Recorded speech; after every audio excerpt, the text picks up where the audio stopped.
We were... I'm trying to remember how the conversation got. We were onto looking at Mickey in Mario particular. and Sonic. Right. We were discussing why they have gloves.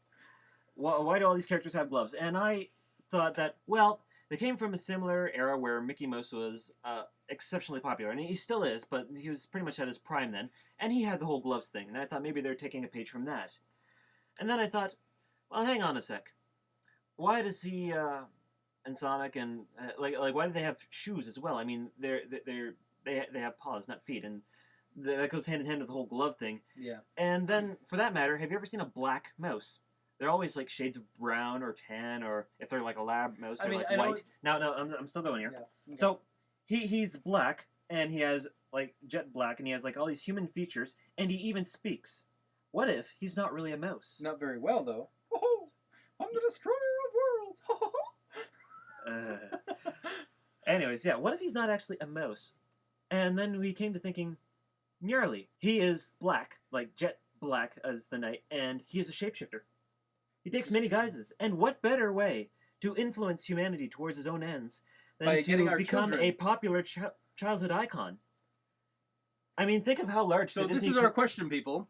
Is Mickey Mouse, in fact, Nyarlathotep, the crawling chaos? Yeah, that's pretty much the size of it. I mean, think of the following that he has. Yeah. Think of the size of the audience, how the amount of money the Disney conglomerate has acquired. And it makes you wonder. I mean, Walt Disney. I mean, this is right up his alley. Does have a German descent. So. Whoa, hang on. Nyarlathotep is Egyptian. I know, but I'm just going. Just go for a second. Oh, boy. He also had a lot of views that were very risque, I think, at the time. Well, no, not at the time, but and now also, definitely. actually, you know what? The Egyptian thing would still work because it's like Germany back during that time period, Nazis were going to Egypt and stuff, finding artifacts. Yeah, that was during yeah. God, I hate Himmler. Stargate. Freaking Himmler. Yeah, Himmler was. Do you know he actually had a castle and he actually built a round table and actually had underneath that round table, like on a second level, there was actually another like a set of thrones. What they do is they cut off the heads of when his commanders died. He'd cut their heads off and put their heads on the thrones. You know, if it wasn't for Himmler, Hitler probably wouldn't be as crazy as he was. The Feud Society, wasn't it called? Like he was also part of that. That crazy. I haven't heard of that. A crazy group of German alchemists and yes. mystics. He did dabble into alchemy and mystics. I didn't know it had like an actual name. Yeah, I think it was called the Feud Society. Somebody can comment on that. Yeah, someone can correct us. Please do, by the way. But I'm basing my name of it from a movie and also from like what I did some research of it. But either way, this is right up near his alley. I mean, he was an Egyptian pharaoh. Yeah. And he has a thing for, followers and, so paying royalties to the throne and having this massive empire, and now he's got it, just in not the traditional way. So he's using he's using pawns like Hannah Montana and the Jonas Brothers to amass a greater army of souls. It all makes sense when you think about it in this way. We're gonna get some funny comments for this. I hope so. Yeah, so do I. So let's see. He waits in Egypt for a couple millennia, and then a Nazi finds some artifacts, or he sees catches wind of the Nazis and stuff like that. Goes up down to Germany, then follows a couple of them that go to America, and then incorporates himself into Walt Disney's dreams and such. I think we're onto something here. Maybe. A dark and deep conspiracy within the American culture. Speaking of, not to put you down, but mythology and, Hollywood. Yeah, that's a whole other can of worms right there. Yeah. I mean, the number of ways they twist and contort it. Clash of the Titans. Yeah, that's a prime recent example there. Even the claymation version, which I loved, the original one. Yeah, that was awesome. It was some of the stuff was pretty. Like they kind of just melded a bunch of stuff together to make it sense. Because the original Perseus adventure didn't actually have him fighting the Kraken. He went to grab. He didn't fight giant scorpions either. True. He did fight. I think he did fight skeletons, maybe. No, that was Jason and the Argonauts. That was Jason and the Argonauts. In Perseus, the dragon's teeth. Yeah, Perseus went to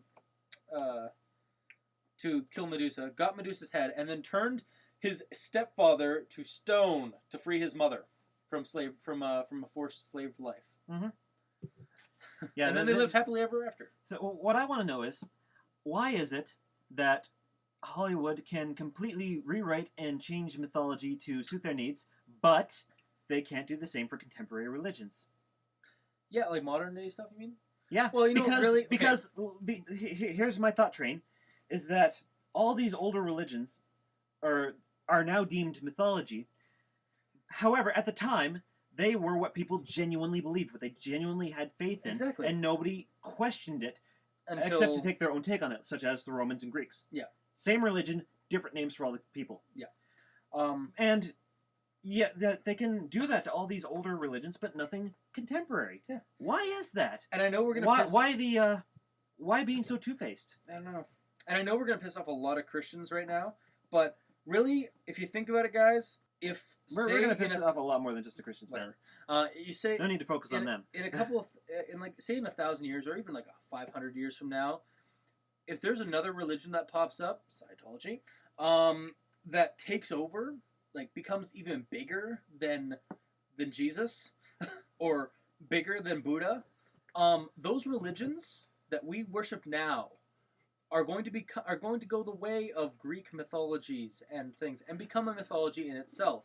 That's really how the cycle of religion. It comes up, hits a peak, stays in religion. For some of them, depending on certain religions, like say Buddhist religion, is still going, and it's been going since before Christ. Actually, here's an interesting take on that. Many of these religions rise and fall with the empires that are currently in power. Yes. Or specifically the emperors in charge of those empires. With the exception of two, Buddhist and Christian. No, not even Christian. I'm sure there's... Christian is actually far more recent than many of these. It does adapt. I would say Islam, actually. Yeah, that's true. Because that came before all these other ones. Except for Buddhism. Well, aside from Buddhism, yes. But it came before the Christianity and Catholicism, and I think before Judaism as well. Yeah. And, yeah. that one's pretty much stood the test of time, which is surprising. Really, if you want to talk about who stood the test of time, really Buddhism did step. So yeah, it's been around since before. Really, it's been around since forever. And then you have things like shamanism, which have always been around, but they've been around but they've never had any specific group of shamans that's managed to stay intact. At the same time, though, shamanism is global. Yeah, it's every like I said, society had its roots in like shamanism. I said, it's always been around and still is. Yeah. But it's never been one particular group. Sort of like how you're saying with Christianity and Judaism and all that.